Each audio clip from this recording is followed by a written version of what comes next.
മുതിർന്നവരെ പോലെ തന്നെ കുട്ടികളുടെ ദന്ത സംരക്ഷണം വളരെ ഇമ്പോർട്ടൻ്റ് ആയിട്ടുള്ള ഒരു കാര്യമാണ്. കുട്ടികളിൽ കണ്ടുവരുന്ന ഒരു കോമൺ ആയിട്ടുള്ള പ്രോബ്ലമാണ് ഡെന്റൽ ക്യാവിറ്റീസ് അഥവാ ദന്തക്ഷയം എന്നൊക്കെ പറയുന്നത്.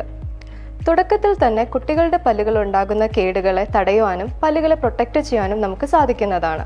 കുട്ടികളിൽ പാൽ കുടിച്ചുറങ്ങുന്ന ഒരു ശീലമുണ്ടെങ്കിൽ അത് പൂർണ്ണമായിട്ടും ഒഴിവാക്കുക. അമ്മമാർ കുട്ടികളെ രാത്രിയിൽ ബോട്ടിൽ ഫീഡ് ചെയ്തും ബ്രസ്റ്റ് ഫീഡ് ചെയ്തും ഉറക്കുന്നത് ഒരു ശീലമാണ്. ഇത് കുട്ടികളിൽ നഴ്സിംഗ് ബോട്ടിൽ ക്യാരീസ് എന്നൊരവസ്ഥയിലേക്ക് എത്തിക്കാം. ഇത് ഒഴിവാക്കാനായിട്ട് കുട്ടികൾ പാൽ കുടിച്ചു കഴിഞ്ഞതിന് ശേഷം അവരുടെ പല്ലുകൾ ചെറിയ നനവുള്ള വൃത്തിയുള്ള തുണി കൊണ്ട് തുടയ്ക്കുകയോ അല്ലെങ്കിൽ 2-3 സ്പൂൺ വെള്ളം കൊടുക്കുകയോ ചെയ്യാവുന്നതാണ്. കുട്ടികളെ തീരെ ചെറിയ പ്രായത്തിൽ തന്നെ ബ്രഷിംഗ് ഹാബിറ്റ്സ് ചെയ്ത് വളർത്തിയെടുക്കുക. പ്രത്യേകിച്ചും രാത്രി കാലങ്ങളിൽ പേരൻസിന് പൊതുവേ ഉള്ളൊരു ഡൗട്ടാണ് എപ്പോൾ തൊട്ട് കുട്ടികളെ ബ്രഷ് ചെയ്യിക്കണം എന്നുള്ളത്. കുട്ടികളുടെ വായിൽ ആദ്യത്തെ പല്ല് വന്നാലുടൻ തന്നെ ബ്രഷ് ചെയ്യിപ്പിക്കുക. തീരെ ചെറിയ കുട്ടികൾക്ക് പേരൻസിന് ഫിംഗർ ബ്രഷസ് യൂസ് ചെയ്യാവുന്നതാണ്. പല്ല് വരുന്നതിനനുസരിച്ച് സോഫ്റ്റ് ബ്രഷിലേക്ക് മാറാം.